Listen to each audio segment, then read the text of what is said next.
Ron Paul é médico e ex-deputado republicano do Texas, foi candidato à presidência dos Estados Unidos em 88 pelo Libertarian Party e candidato à nomeação para as eleições presidenciais de 2008 e 2012 pelo Partido Republicano.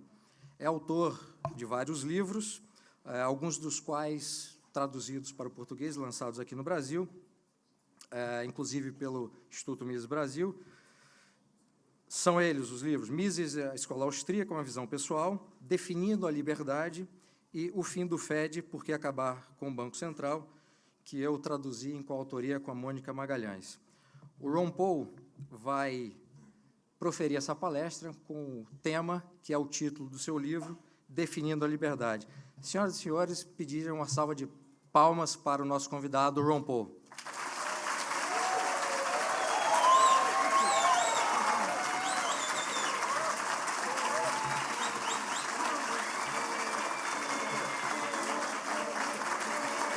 Thank you very much. Thank you, thank you.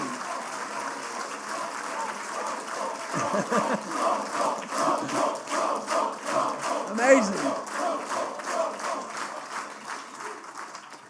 I never got that in Washington, D.C. That's good news. Bruno, thank you for the introduction. And Helio, thank you very much for getting me here.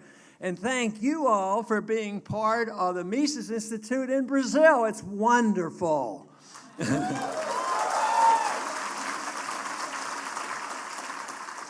I talk a lot about ideas having consequences, and I know you all agree with that. And this is where it starts. Groups like this, and it's spreading. You know, it used to be very difficult to find good groups like this. I was in high school and college in the 50s, and got interested, but boy, you couldn't find a group like this anyplace. In the United States, we'd have a couple, but now they're spreading. And that is why I was anxious to come, and I didn't realize that the welcome would be so generous, and I thank you very much for that very nice welcome.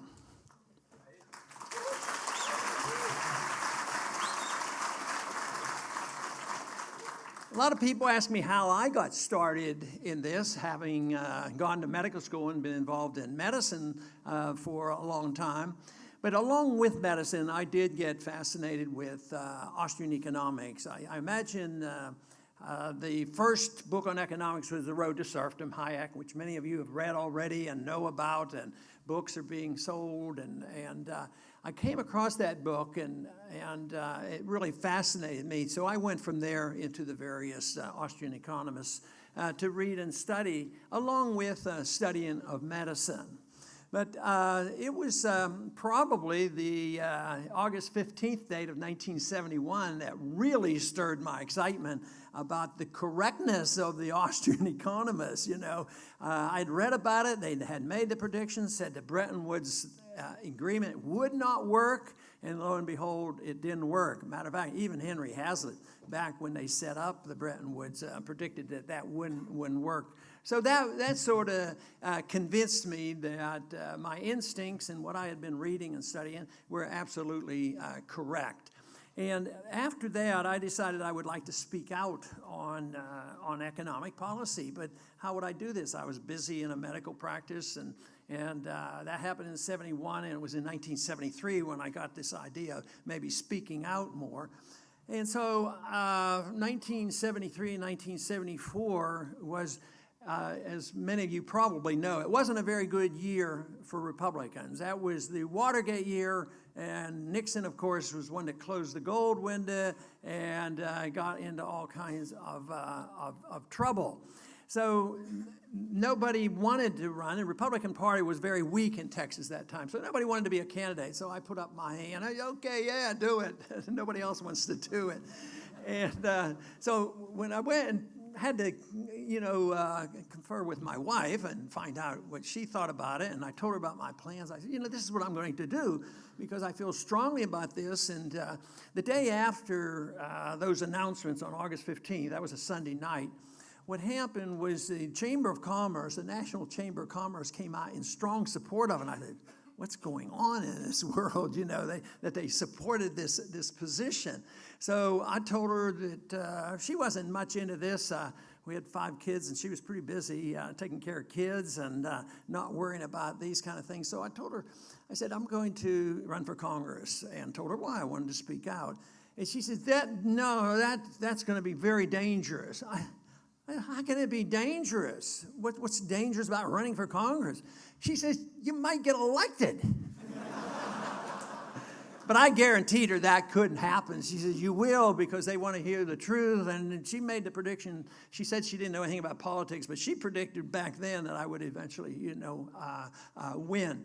But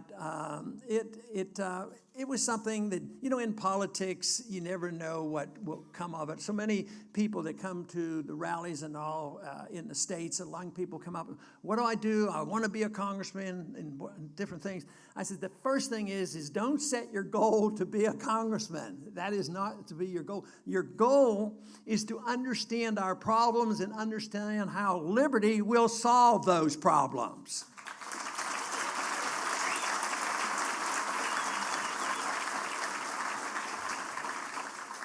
And the rest will become available to you. If there's something out there, somebody will come. If you're knowledgeable and they respect you for your knowledge, you'll have something to do. You might even start your own organization.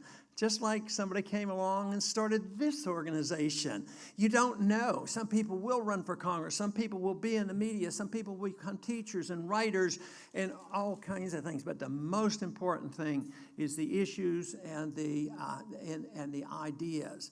Now that's where the good news is things are so different compared to the 1970s and 1960s. Because there's so much going on. There's a couple things going on. There's a lot of seeds have been planted.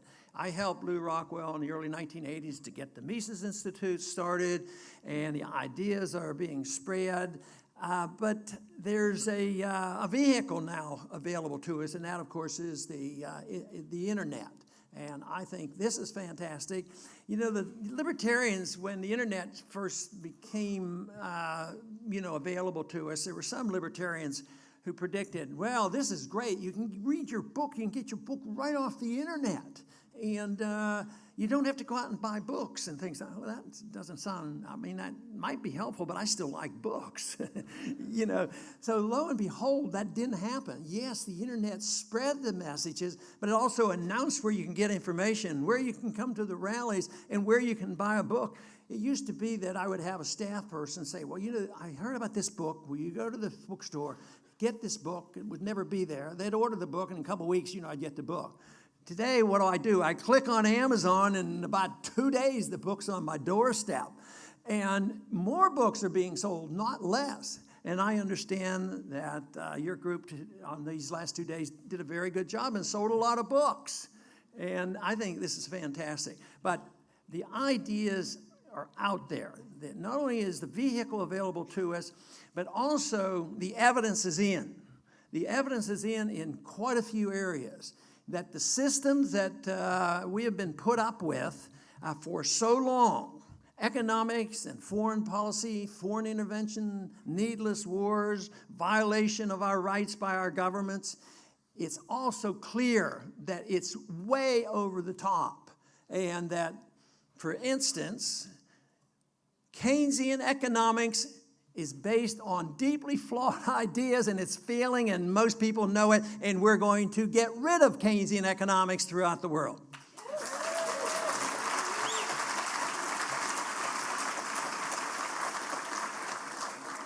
But we've had, don't you think 100 years is about enough? We've been messing around with it, this intervention. And, of course, 100 years ago, our government, the United States, started this central banking. And it's grown and grown by leaps and bounds to control all the economy, the central economic planners, not by a small group, but one person. Can you imagine the preposterous notion that one individual would be seen as capable of understanding exactly what the interest rate should be on what day next year?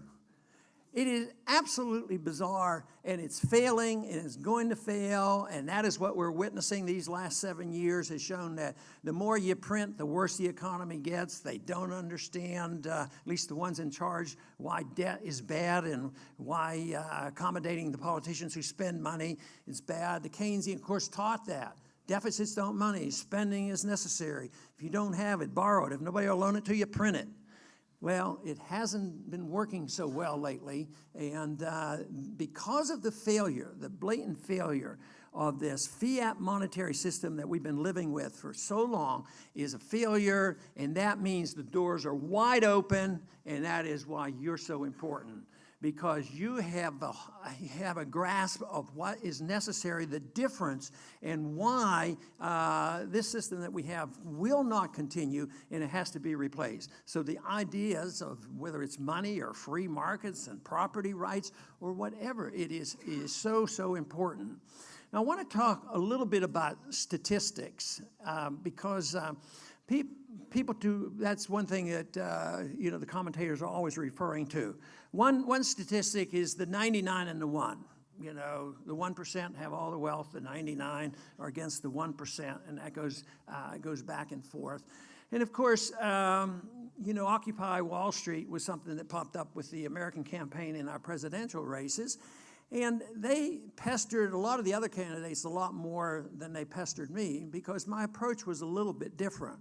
Because I recognized that there was a lot of wealth in our country that was undeserved, that they achieved it because they manipulated the monetary system. They were able to practice, pyramiding of debt, getting contracts from the government, part of the military-industrial complex. And then after making all that money, including in the housing market, the whole thing goes bust. Guess what? Who got bailed out? Participants in the 1%. But the one thing that I did differently was I pointed out that it wasn't the fact that there were some people who had wealth that you had to come down on, because right now there's a big move on, tax the wealthy, and redistribute the wealth, and this will solve the problem. The big thing is, and the Occupy people came and they sat and listened and didn't harass me.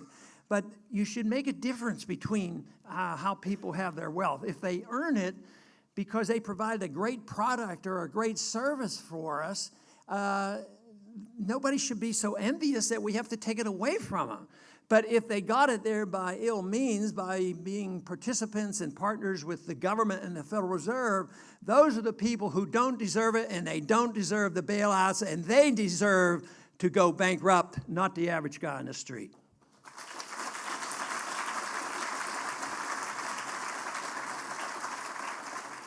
We still have to contend with that because envy is a very strong emotion. One of the things that Hayek mentioned when he talks about why the worst rise to the top, because they play on this. The people are envious and will play on this, and you see it constantly like this.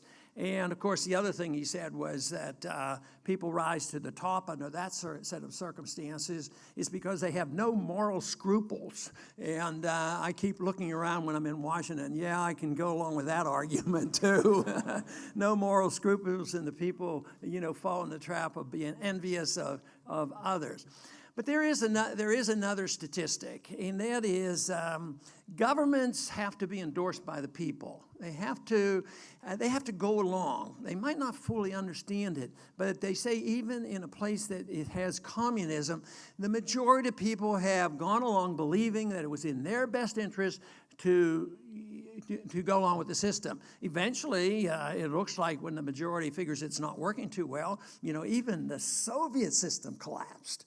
That, to me, was the most remarkable political economic event of the 20th century, that the whole thing disappeared. And one of my arguments I used that we don't need to be worrying about a country that doesn't have a nuclear weapon and try to fight a war with them over a non-existent weapon when we stood and existed in the Cold War against the Soviet. And during that period of time, of course, I was in the Air Force during the 60s. But it collapsed because one reason the people no longer supported it. It wasn't working. They didn't have money. they did something so foolish. They went into Afghanistan and stayed too long. So you'd think we'd learn a lesson now and then about by going to Afghanistan. So that 51% is very important. Mises actually talks about this, not in these precise terms. But most people in the free market and the freedom movement realize that you have to have people who write theories and write and explain the philosophy and how it works. And Mises was obviously one of those. And he says that's very, very important.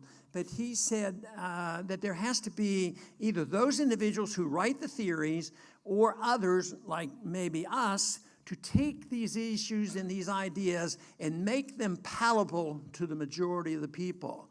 And I've often thought about that, always trying to think if I can understand those issues and understand how to answer these questions, to try to neutralize this effort to play on envy and all the distortions. And if those answers can be given, then maybe we can convert the people.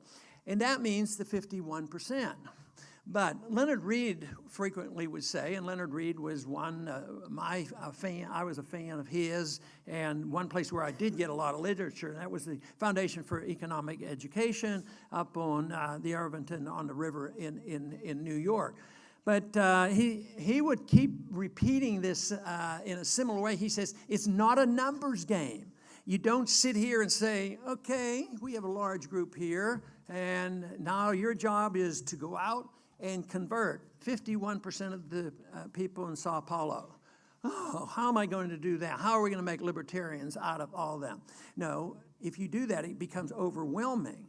But if you have 7 or 8% of a society that agrees on the right ideas and then become influential, the 51% can see, it's palatable. It's in my best interest to go along with liberty. And liberty has to be built up as a wonderful, wonderful thing, not only for personal liberty, it has to be built up for peace.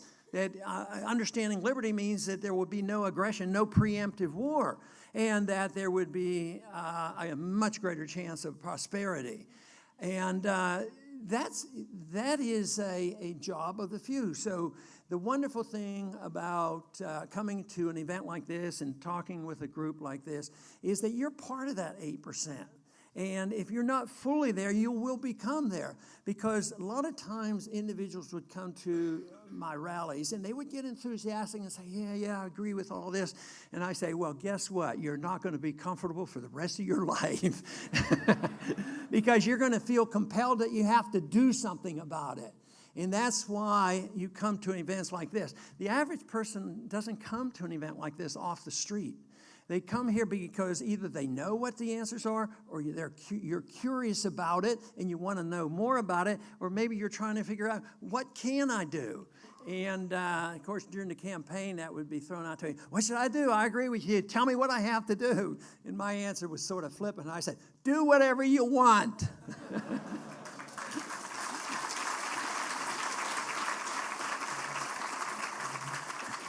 Be creative. Create a new organization. Talk to Helio. He'll tell you how to do it, and others, No, there's always something else, and there's something unique about the creativity. And now it doesn't take a TV station. The TV stations are our competitors. Now things are so much different that we can reach a lot of people through the internet and the various other tools and writing. So that's the reason I'm very optimistic about what's happening. There are days when I'm less optimistic than other days, but then I have to keep reminding myself that ideas do have consequences. Bad ideas have bad consequences. Good ideas will have good consequences. And if we care about it, we have to play our role in trying to spread this message. And when the days are you're low on a day and say, well, of course, everything is perfect in Brazil, so you don't have to worry about what's going on in Brazil. But in the United States, we have problems all of a sudden because we're the policemen of the world. They always want to send our kids and send our money, start another war and print more money and all these things. So it's it lends itself to days when you don't feel all that optimistic about what's happening. So even though we'll all be engaged, and I know every one of you are going to stay engaged, and you're going to be participating and finding something to do and helping people run for office, support other candidates, start a new group, write books, or whatever. But on the days that you don't feel so good, that it seems to be overwhelming, you have to look at life in a broader prospect. You have to say, how much control do I have over my life forever? Not too well. We don't know exactly what's going to happen tomorrow or the next day. So I think it's very important that you have fun doing it. And I hope and I assume this seems to be a jolly crowd, that you meet people and you're like-minded and you get along together and you make friends. And I think that is so important. And for me, it was always much more delightful to come together when there was a basic understanding about the role of government and how the government is supposed to protect us. And that is the big issue. The big question should be that we all should ask, and we're currently asking that question once again. The founders of our country asked the question, what should the role of government be? And the role of government, according to them, was not to be a tyrannical king. They weren't to march into our houses and tax us and do all these kind of things of abuse. And so they had a revolution and wrote a constitution, and the role of government was to be distinctly different. But today we have to ask that question. I know in the United States, I imagine throughout the world, it has to be asked, what should the role of government should be? Well, some people say, just get rid of it. Just get rid of the government. We don't need the government. But that's not going to go very far at the moment. So we have to decide what the government's role ought to be. Well, the government can't give us our liberty. Our liberty doesn't come from our government. But if we're going to have a role for the government, maybe what it should be is a very limited role to protect our liberties. Liberties don't come from our government. They either come to us in a natural way, as understood by some, or by a God-given right, that we have a right to our lives, to our liberty, and we ought to have a right to the fruits of our labor.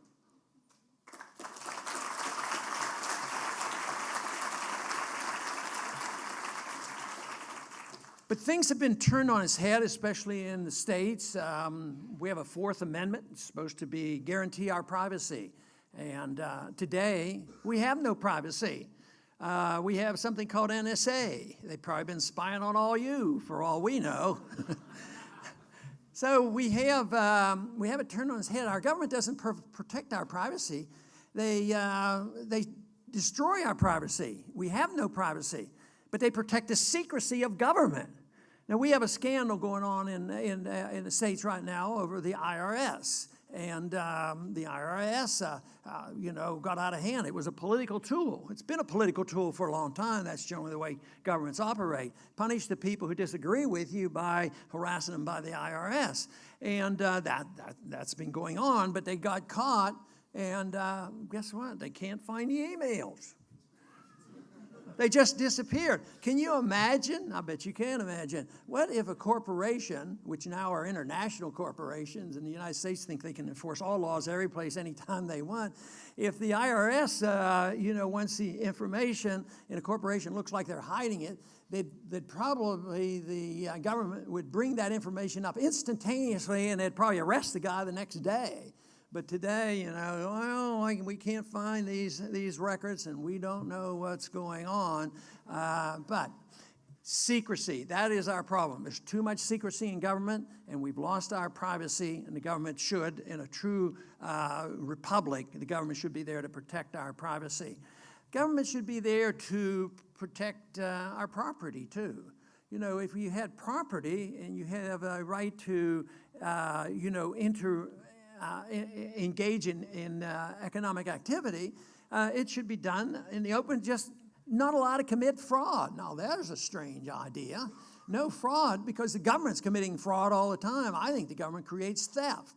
If the government can come, if you're not allowed to steal from your neighbor just because they have something, What right do we have to take a government agent to go and pass a law and go into somebody's house and take what they have because you think they have too much? Well, that's a violation of property rights. We need a strict interpretation of property rights. We need a strict interpretation of contract law, a way to enforce that. And a good place to start on contracts and honesty would be a law against counterfeiting, especially if it's the Federal Reserve System.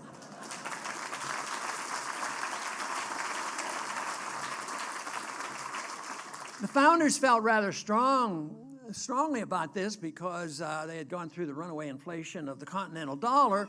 So they put into the Constitution only gold and silver could be legal tender, but that restrains government. That means that was one of the ways to, hold down the size of government and keep them, as their role of government would be very limited. So only gold and silver was to be legal tender, and then in 1792 they had a coinage act to design the coins and how much gold and silver would be in each coin and what the size would be.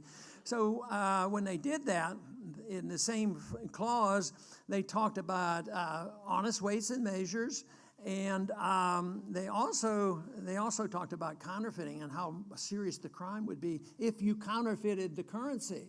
And they advised that they could get the death penalty for counterfeiting the money.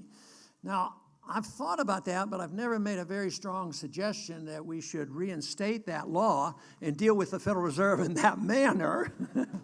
But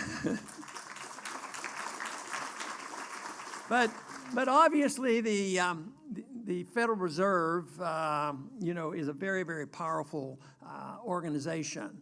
And it has so much control over the economy and our lives, and you've heard the lectures here on the business cycle.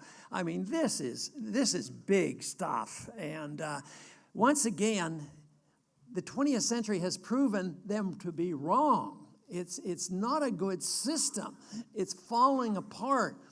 But nothing is going to happen if we don't present the case for freedom, for individual liberty, for sound money and property rights.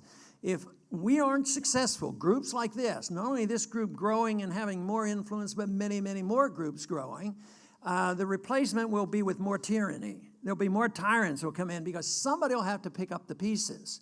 And but this is what makes it so wonderful, is there is this opportunity to present our case because of the failure of the system, the ability to spread this message, and we have a better understanding now about what liberty is all about than ever before.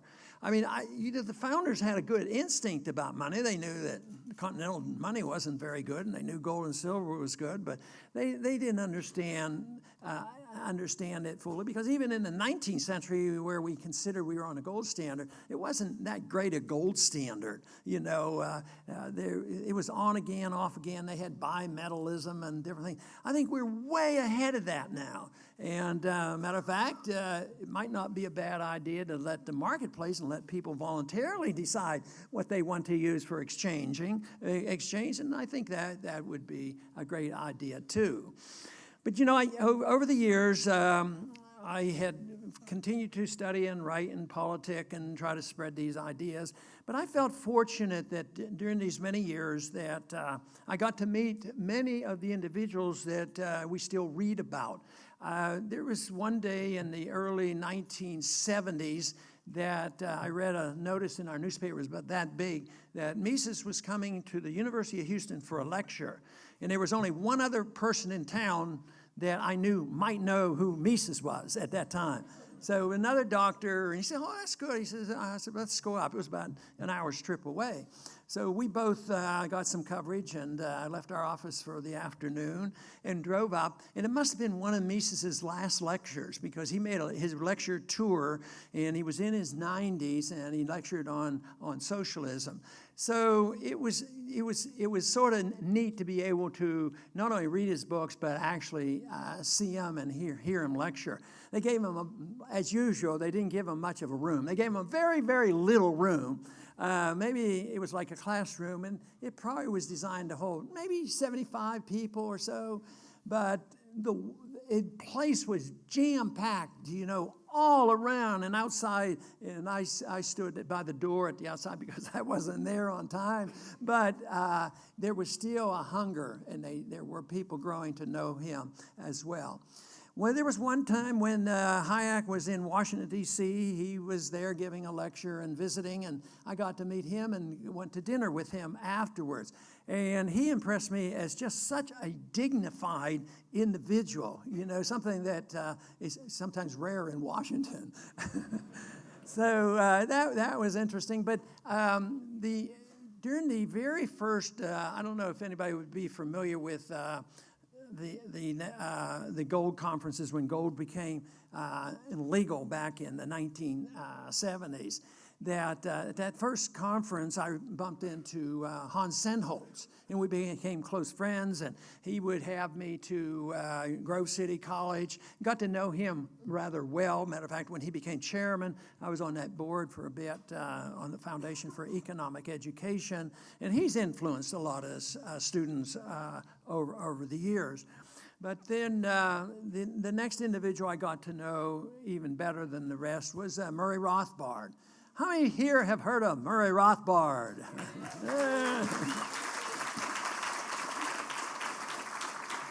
He was a great guy to know, and his hours were stay up late and sleep late. But he would stay up, especially with young people. He would stay up and gab and talk to 2, 3, 4 o'clock in the morning. So he was, of course, helpful in the Mises Institute. He and Lou Rockwell worked closely together. But let me just broaden the thought. I'm talking mostly about economics and the need for this, and Austrian economics, and the mess that we're in. But I think we have to have a good understanding about why our message is so powerful and why it should be so popular and why it is when the people know about it. I am convinced that when one understands what liberty is all about, that it brings people together. And that's what I think is so neat. It shouldn't divide us. You shouldn't have liberals sitting over here and conservatives over here and people with different values. It shouldn't divide us on religion. It shouldn't divide us on anything else, because people, if they understand it, liberty means that you get a chance to run your own life. And a libertarian is not judgmental. We don't tell people what they should do or don't do. We might have a preference, and we might not endorse what they do. And a lot of conservatives think, oh no, if I am a libertarian, my goodness, somebody might smoke marijuana, and I don't like that. Well, you don't have to smoke marijuana if you don't want to.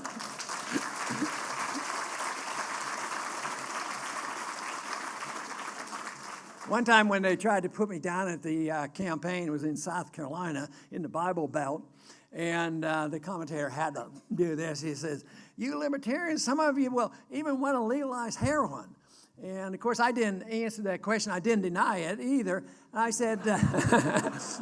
I said, that is true. There are those of us that would, legalize it. And I said, but I want to ask a question. So I asked the question in the audience. Now, if tomorrow the government legalizes heroin, raise your hand if you'd start using heroin tomorrow. Nobody did.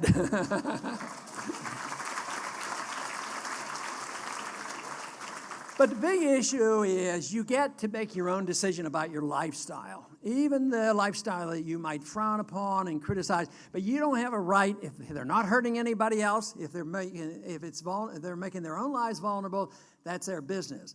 But that means conservatives have to be tolerant of other people if their lifestyles are different. But liberals need to be tolerant of those who make money and spend their money differently than they want, and they shouldn't be intolerant and say, well, we own the money and we will redistribute it. But I think so often it brings people together. If you talk about religion, our First Amendment in the States works pretty well in the sense that nobody's arguing for a national church, and you have all branches of churches and beliefs, and you have people that are atheists, And that's what happens in a in a free society, is you legalize things, but you're not the final arbiter of what people should do, except for the non-aggression. Don't initiate force, don't initiate violence. And I got to thinking, if people would ever understand that, even from the far left or wherever, if they know what non-aggression principle means, and it brings about peace and prosperity, how can anybody turn it down? You know, they have turned it down because those who have risen to the top, who can play on the envy and use and abuse the government for so long, yes, they get away with it, but they're not going to get away with it so much longer. So we now have this opportunity because the problems are going to be there, and people are looking for something else. So the freedom movement is alive and well. It's growing by leaps and bounds, and young people are especially attracted to it. And it's just something that we ourselves, those of us who have worked on this for a long time, have to take some responsibility for it. Because if it's anywhere close to how wonderful I think it is, why haven't everybody joined us? Why hasn't everybody joined us? Because it seems so logical and good. Well, it's maybe part of our selling that we haven't been able to sell it, and partially because government's been able to pass out a lot of benefits. Right now, welfareism is still pretty popular. You know, a lot of people think the government has to take care of them. We have a right to this. We have a right to medical care, a right to a house, right to everything else. But they don't realize that there's a limit to that, and I think that is what's happening right now. That these limitations are being met, and we are having this wonderful chance to present our case. Now, I have a personal reason why I think liberty is such a good issue, that we then have to assume responsibility for ourselves. You know, if nobody does, and everybody's still, have aggressive principles, the whole thing falls apart. But having responsibility for oneself is important. And I think that the most important thing for me is in a free society where government's not telling me what to do and just trying to provide a peaceful environment, that we have a responsibility to work for our own excellence. And everybody's excellence is going to be different in different fields, and some are going to be in some ways more successful than others. But working toward excellence gives personal satisfaction, and that is important. And also to work on virtue. People should work on virtue, but you have to realize some people in a free society aren't going to be very virtuous, but doing that is so much better. Now, if we turn this responsibility over to government, which too often has, it's the government's responsibility to make sure that we're taken care of, that we get our education and all these things. What we do is we give up our liberty. How can government do it? Not only our economic liberty, because they're redistributing wealth, but your liberty of choices. Yes, okay, you want to ride your bicycle. I ride a bicycle. I don't wear a helmet. I should. But should the government tell me that I can't ride my bike, without a helmet? Oh yes, you have to, because if you get hurt, you have to go to a government-run hospital, and we don't want to have extra expenses. So one thing leads to another. You have to assume the responsibility for it, because the more responsibility you give to the government, the more liberty one loses, and the worse the situation gets, and we end up with this mess. Now, what happens when we do this internationally? We know about personal liberty. We know about economic liberty. But just think of the mess that we've been putting up with in these many, many years, especially in the last 100 years, and much worse since 9/11. Constant wars. No-win wars. How many wars have we, the United States, lost since World War II? Ever since we've gone to war without a declaration, no precise reason and no precise end point. So we went to Korea. North Korea, I think, is still anti-American. We went to Vietnam. That didn't go well. 60,000 Americans died, and yet we left there. We lost that completely. And now they're friendlier. Now they're friendlier than ever. We achieved more in peace in Vietnam than we did in those decades with the French and the Americans fighting in Vietnam. That you can win more in peace than you can in war.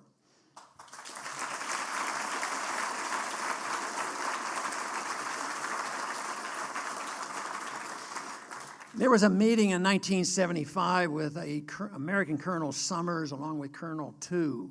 And it was a very remarkable short conversation, at least the part that's referred to, because they were talking about repatriation of prisoners and that sort of thing. But Summers, who was pretty hawkish and wanted to keep fighting and that sort of thing, had to get the last word in, so he kills Tu. He says, he says, you guys, he didn't say you guys, but you never beat us once in any military battle. And Tu very calmly said, you are absolutely right, but it's also irrelevant. It was totally irrelevant. And how much irrelevancy is going on today? I mean, it looks like now, on occasion, we're even losing some of the military battles, on what's going on. But no, you cannot win the peace with just constant fighting. You cannot do that.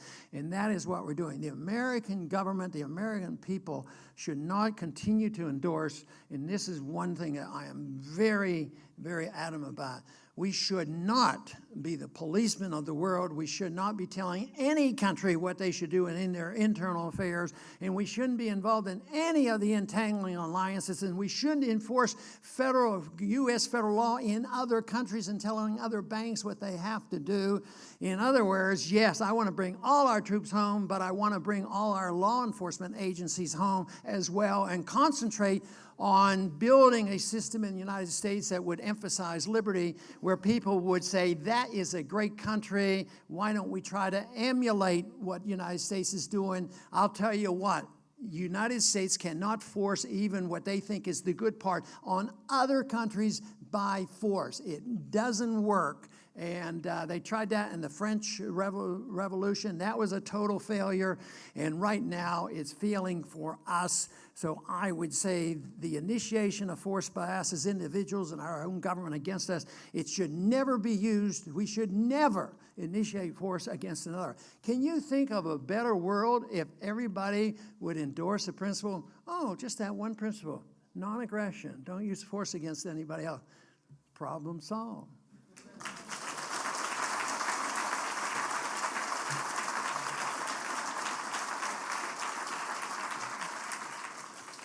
But I want to close by just saying congratulations once again for your organization and the growth and constant interest.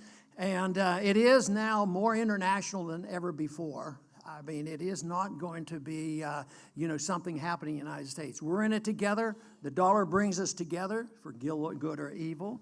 And we're all in it together. And I think this is... something that is going to be resolved one way or the other. So I am very enthusiastic about what is happening, and I believe that we will prevail. I really do. I think there's reason to, believe that can happen. But it's going to take probably another generation. It's going to take a lot of the young people. This is why young people, when they hear this message and realize, there's something wrong with the system.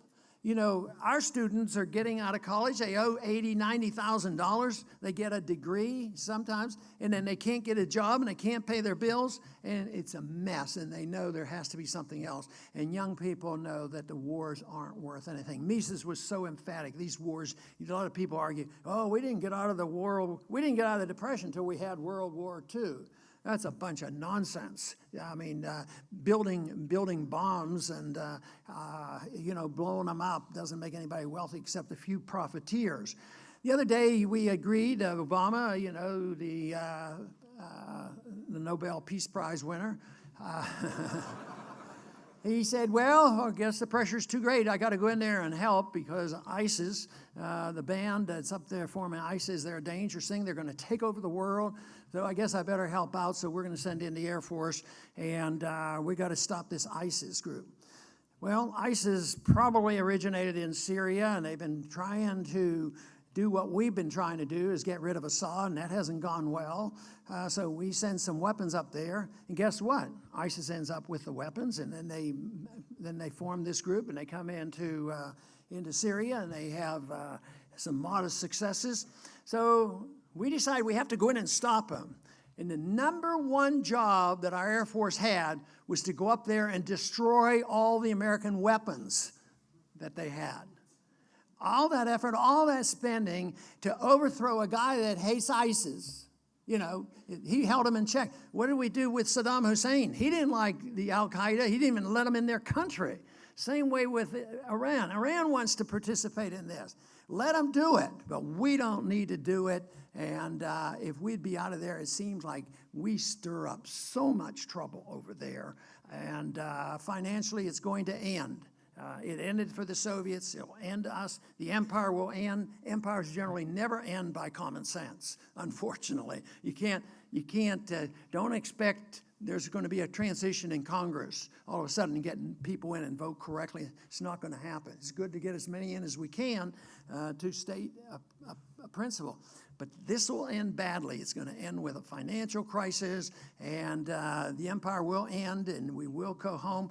But then again, what are we going to build it with? And you're going to help, I hope, build this thing, and it is building a free society based on the principle of individual liberty. Thank you very much today. I'm delighted to be with you.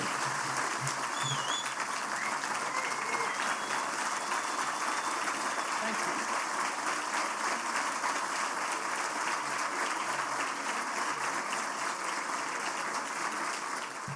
Um favor, assim que nós terminássemos a sessão de perguntas com o Ron Paul, que vocês não deixassem, não saíssem da sala, porque eu tenho um aviso muito importante para dar e tenho certeza que todos gostarão do aviso e não se arrependerão de ficar alguns minutos. É um aviso muito rápido, assim que o Ron Paul nos deixar o palco após responder as perguntas, tá? E não esqueçam de entregar no final do evento, lá embaixo, no primeiro piso, a ficha de avaliação, por favor. Bom, foram muitas perguntas. O tempo que nós temos, infelizmente, será impossível formulá-las todas. As que estiverem em inglês, eu vou passar para o assessor do Ron Paul, para que ele eventualmente responda posteriormente. A primeira pergunta, então, é a seguinte... Bruno, você me permite fazer a primeira pergunta? Sim, claro. Então, vou tomar exercendo a sua autoridade de presidente do... Ron, again, it's a privilege to have you here with us in Brazil for the first time. I hope you can come many times. I have a question for you. I bet that some of the people here are thinking what to do, what to proceed, what their careers should be. Some of them might be thinking about the academia, other people to go into business, make money, and maybe help Mrs. Brazil. And some other people might be thinking about eventually running for office and taking you as an example.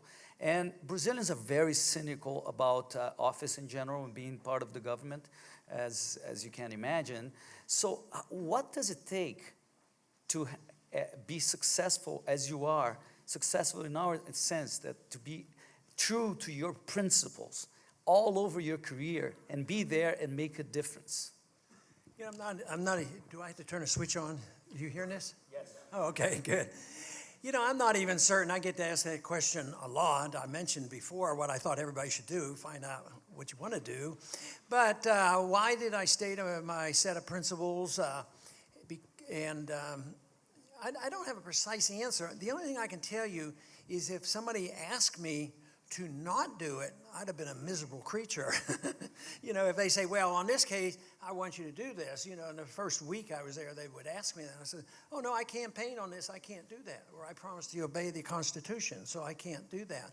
So I think it's just a matter of what your personal values are. And I just thought that government was so untrustworthy that what's the difference? In my mind, what I was thinking about by going to Washington, I thought it was a fluke. I was honest with my wife. Don't worry about it, I'm not going because I'm not advocating, you know, transferring wealth around. So I really thought the best I can do is explain my position, because at that time I wanted to talk in the early 70s about Bretton Woods and the monetary system. And that's where everybody was lacking. They didn't understand what the Fed was doing.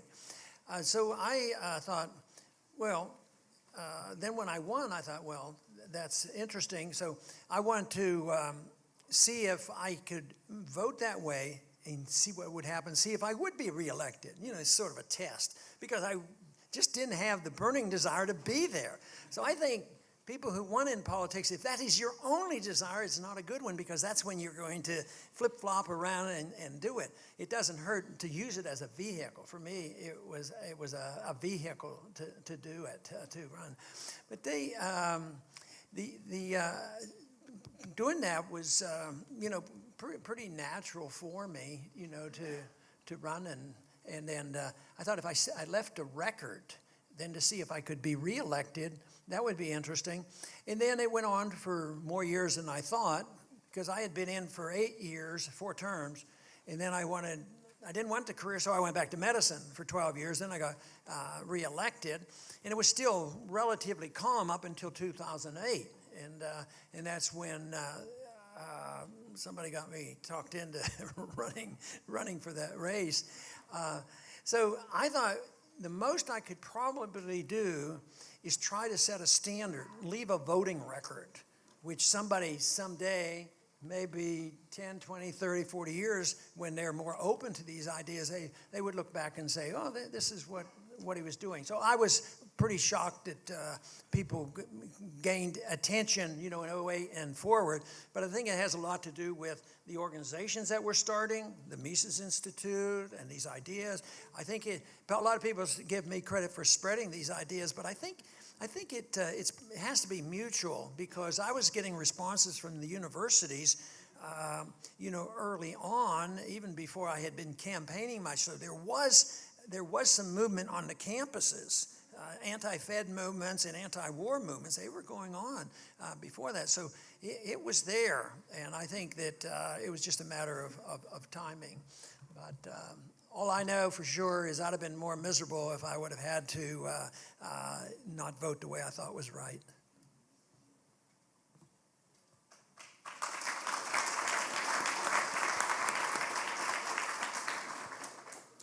Bom, a próxima pergunta.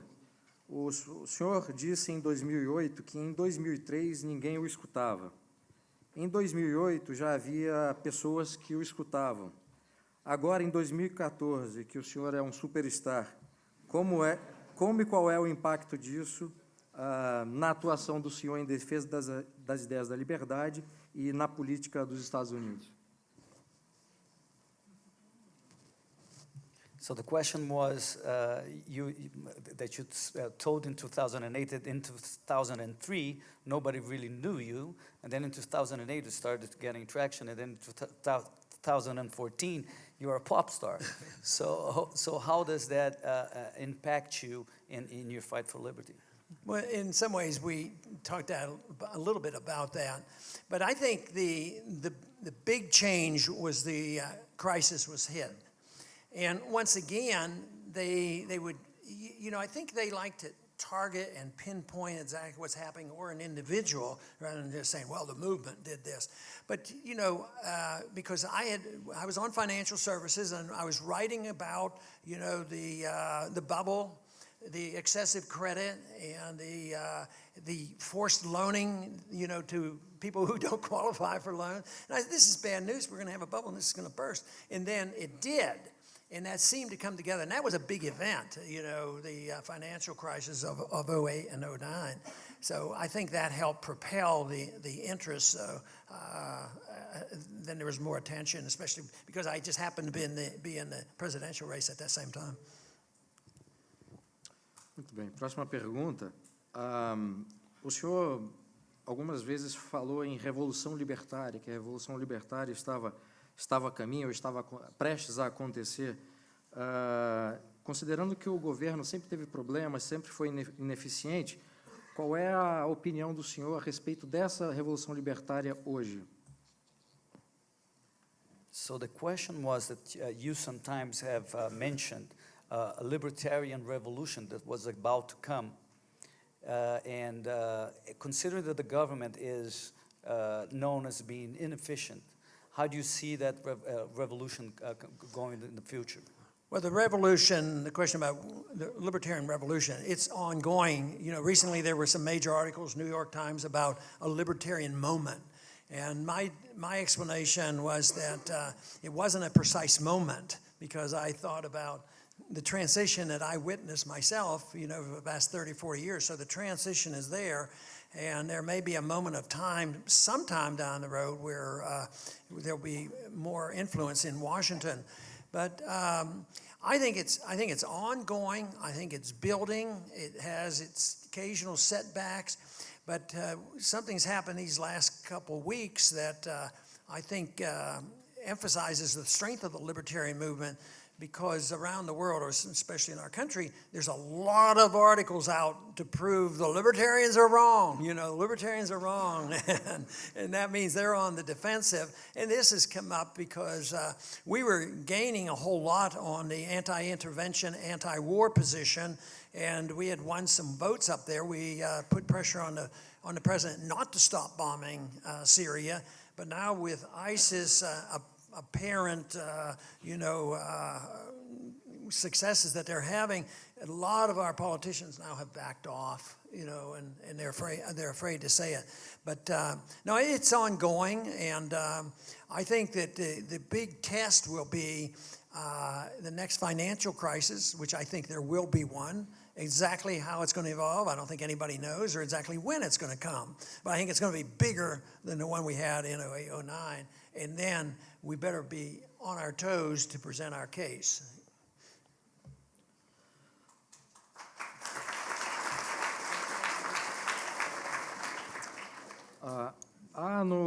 Especialmente em países em desenvolvimento, países mais pobres, uma discussão entre os próprios liberais e libertários de que forma as ideias da liberdade podem ajudar efetivamente aquelas pessoas mais pobres, em condições mais desfavoráveis.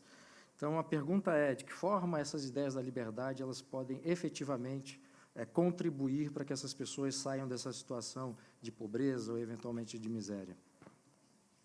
This is a question about the poor, especially in developing countries such as Brazil. How can the ideas of liberty and the policies related to liberty effectively help these people out of their state? Well, that's always a tough one, because there's a lot of poverty and a lot of suffering. But the only way we can win this is to convince the people that there's been a lot of government, whether it's socialism or welfareism or communism or what else, and they never solve the problem of the poor. You know, the freer the society, the more wealthy is the society. So, but they have to be convinced of this. And that's the tough job, because immediately, you know, if you wave a wand right now and say, okay, everybody's on their own, that's going to be tough. But I don't think that, I would work on a system where you would do that. You know, if I've often said that if I could cut $100 billion out of our militarism overseas, that I would spend half of it on tiding people over and taking care of the elderly that we got taught to be so dependent. But I wouldn't want it to be a permanent thing. But I don't think that's going to be our choice. Our choice is going to be who's going to pick up the pieces. And that's why they have to be convinced that they're going to be better off. But it is a tough one, because I don't believe freedom is why people are poor and not doing well.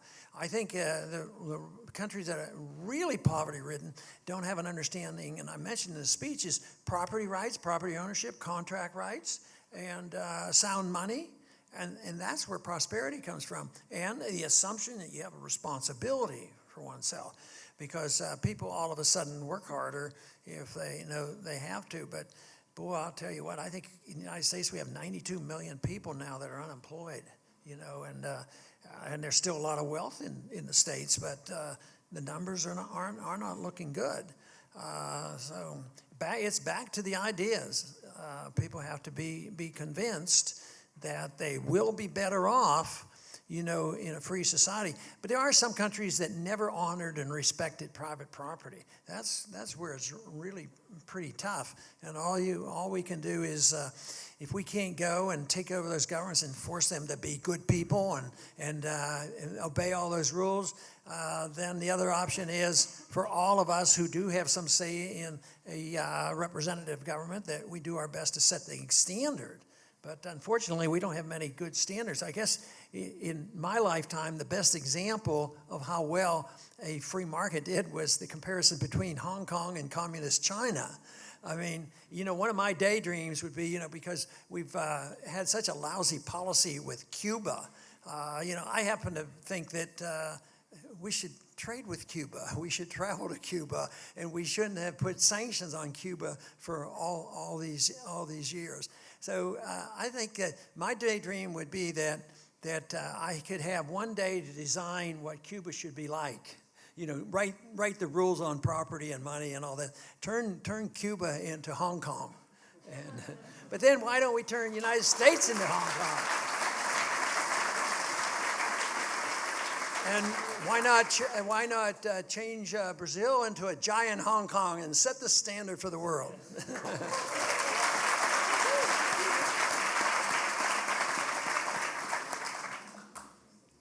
Bom, Bom, o senhor, durante décadas, foi um grande defensor das ideias da liberdade, do pensamento austríaco na política formal dentro do Congresso americano. E qual é a dimensão da influência do pensamento austríaco e americano dentro do Partido Republicano hoje? Nós sabemos que seu filho atua na política formal. Qual é a dimensão dessa influência hoje dentro do Partido Republicano? The question is about how much influence does free market ideas and Austrian economics and libertarianism have in the Republican Party itself. And he mentioned also your son and his fight there. Unfortunately, not a whole lot. And no, there's not a whole lot of influence. Rand understands Austrian economics and a few others in the House, but I would say it's a small number.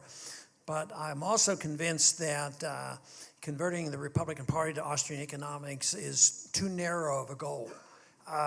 Do you think Keynesianism was a democratic position?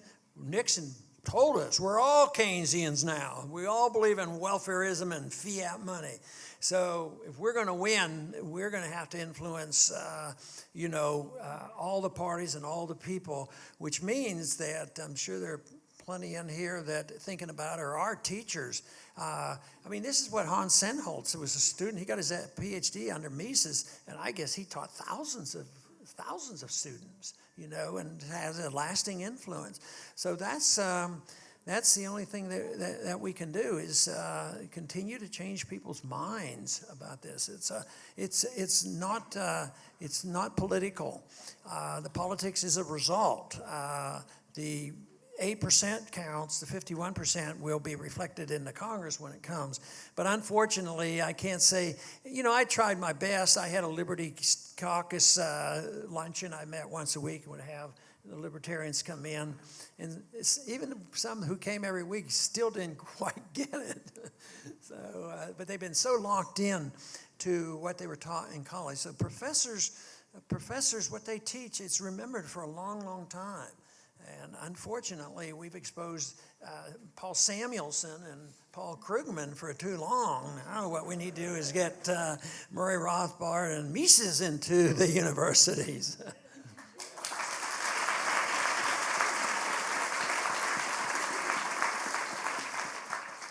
Bom, o senhor sempre foi um grande crítico das intervenções militares dos Estados Unidos em outros países. E sempre defendeu também a redução de gastos do governo americano no Departamento de Defesa. Considerando atualmente os conflitos internacionais, especialmente esse, como o senhor mesmo mencionou, esse grupo terrorista ISIS, como é que os Estados Unidos conseguiriam se proteger dessas ameaças atuais se esse programa de redução de gastos na área militar tivesse sido adotado pelos governos passados? Ron, the question is about foreign intervention and militarism and you advocated always for the reduction in military expenditures. So how can U.S. citizens protect themselves in case the military expenditures are reduced? Well, I'll tell you what, we have a lot to worry about in the United States, and we are endangered.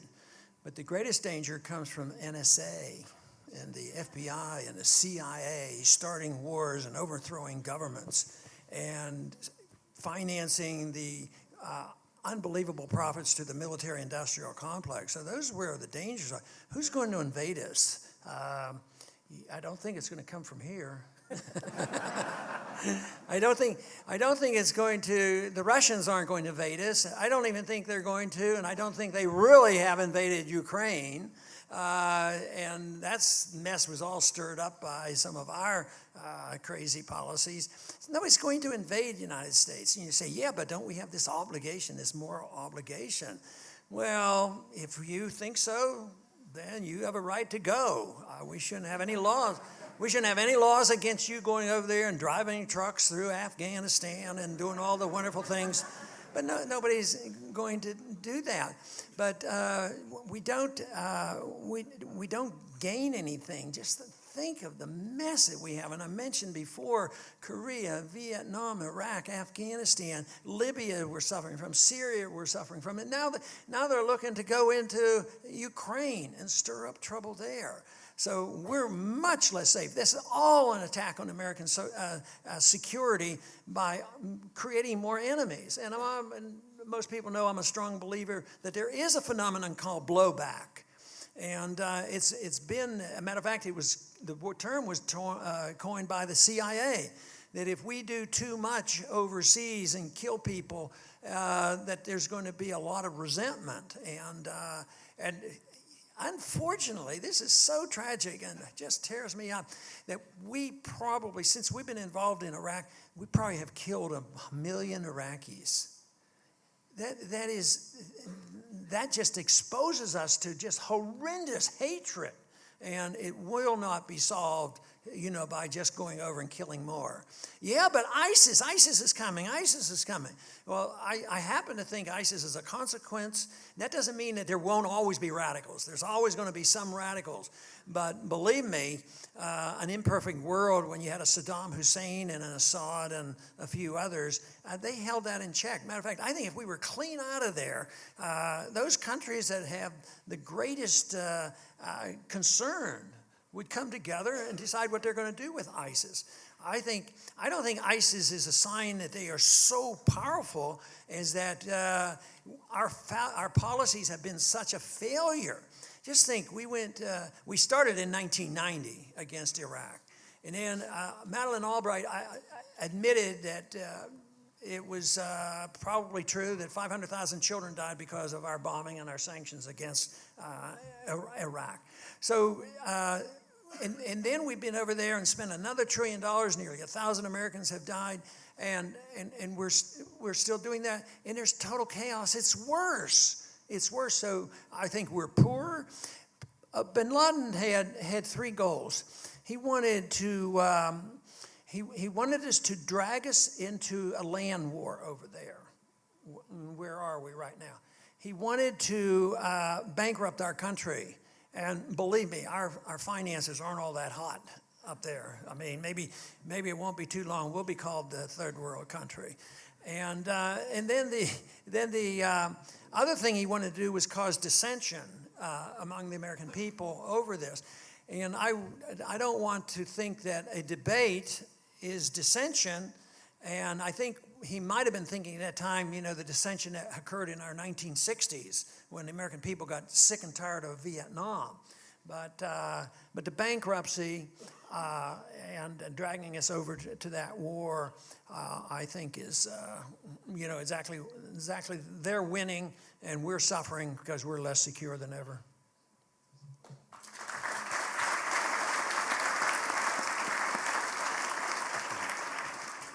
Bom, eu queria agradecer, então, Ron Paul, pela inspiradora e excelente palestra.